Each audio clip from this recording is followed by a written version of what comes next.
For Morningstar, I'm Jeremy Glazer. Some high-income investors find themselves with a high-class problem, having more savings than tax-advantaged retirement vehicles to put it in. I'm here today with Christine Benz. She's our Director of Personal Finance here at Morningstar. We're going to talk about a hierarchy of where investors who have this much savings should think about putting extra dollars. Christine, thanks so much for joining me. Jeremy, it's great to be here. So let's start with the IRA. This is kind of the granddaddy of all tax-deferred retirement accounts, but there's definitely some restrictions there in terms of income and in terms of limits. Can you walk us through those? Sure. So for people who want to make a contribution to a traditional IRA and deduct it on their tax return, if you're a single person and you earn more than $72,000, and if you're part of a married couple filing jointly and you earn more than $119,000, and in both cases, if you can also contribute to a retirement plan at work, you are effectively shut out of making a traditional IRA and being able to deduct your contribution. For Roth IRAs, the income thresholds are a little bit higher. So for singles, it is $133,000.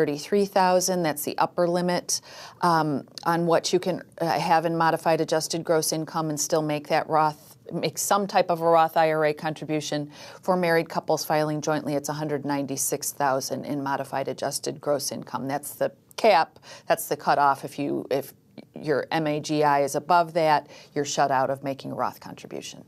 We've talked a lot in recent years about the so-called backdoor, the backdoor IRA. Can you talk a little bit about what that is and who it makes sense for? It makes sense for people who can contribute to a traditional IRA, and anyone can make a traditional IRA contribution. They can't deduct that contribution, but you can make a traditional non-deductible IRA contribution, and there are no income limits on those contributions.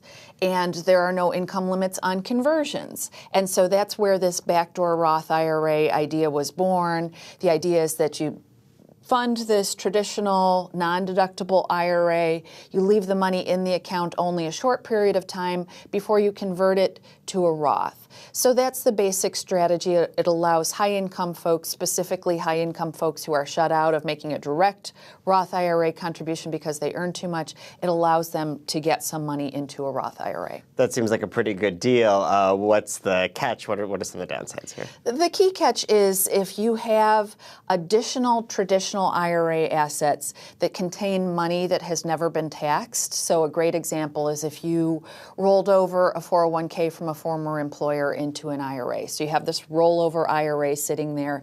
Chances are you made pre-tax contributions to that 401k and you enjoyed some tax-deferred compounding on that money. You've got this kitty that has never been taxed at all.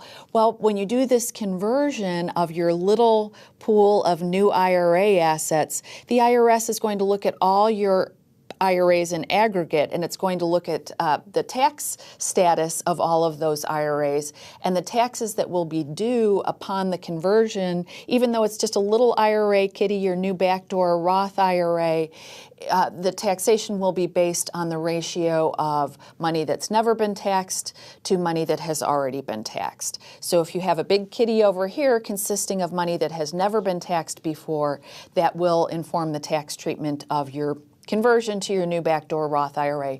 That could make it a more taxing event than perhaps you anticipated. So this is something to watch out for. Are there any workarounds there, or if you have this kitty of other money, you basically are precluded from using this backdoor Roth IRA procedure? There is one, and that is if you are contributing to a 401k through your employer and that plan offers roll-ins from outside assets. So if that plan allows you to roll in money from an IRA, then what you can do, assuming that the 401k quality is good and you actually want to roll into it, you can roll the IRA assets into that 401k and effectively get them out of the equation from the standpoint of calculating the costs due upon your conversion. So this is definitely something to consider. It's not something you would want to get involved in if you don't like your 401k, because that would mean that you're putting even more assets behind it. It's probably not worth it just to get another $6,500 a year into the backdoor Roth IRA. Another option for wealthy investors could be a health savings account or an HSA. These are paired with high-deductible healthcare plans. Why do you like these accounts so much? Well, for people who are covered by a high-deductible healthcare plan, it makes sense to use the HSA, whether you're using kind of a spend-as-you-go sort of strategy or whether you're using the HSA as a long-term investment vehicle. The reason is that this is the vehicle that offers the only triple tax advantage status in the whole tax code. So you're putting pre-tax dollars into your HSA account. If you've got the money growing in some fashion, whether in the traditional savings account or whether you have it invested, that money grows tax-free.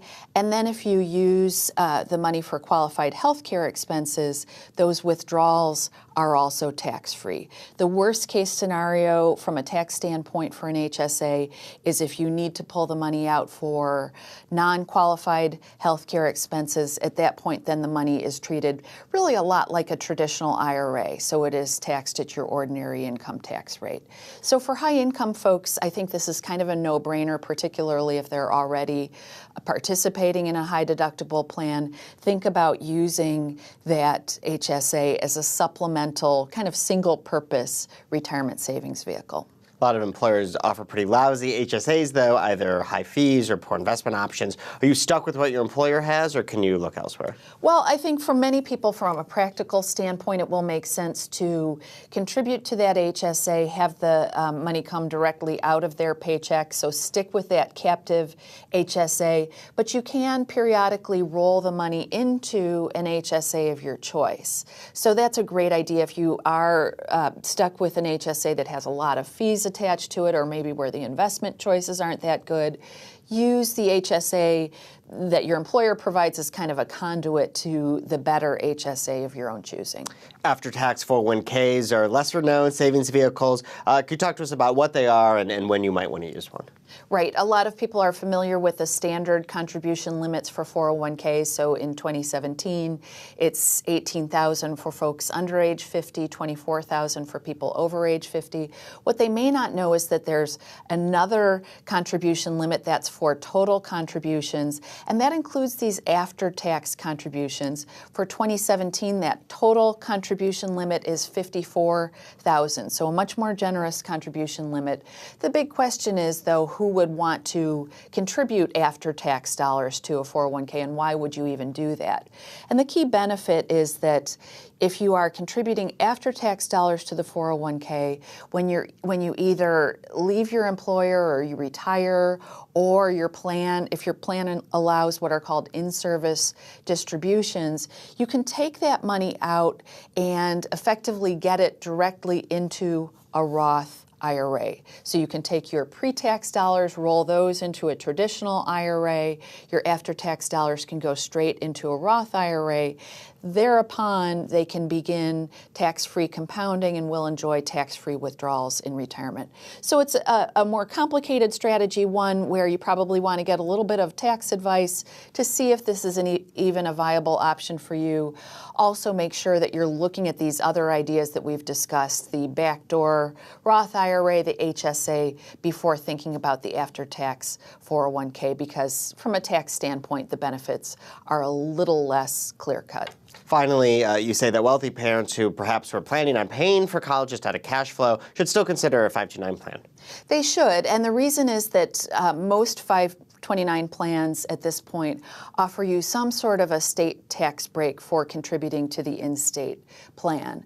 So even if you have the money on hand and plan to pay for college next semester, for example, it can still make sense to run it through your home state's 529, pocket the tax break on the money that you've invested, and you can then pay for college straight away, but it does give you that state tax benefit, which, depending on the state you live in, can be quite generous, and in other states it's not quite as generous, but it's definitely something to look at.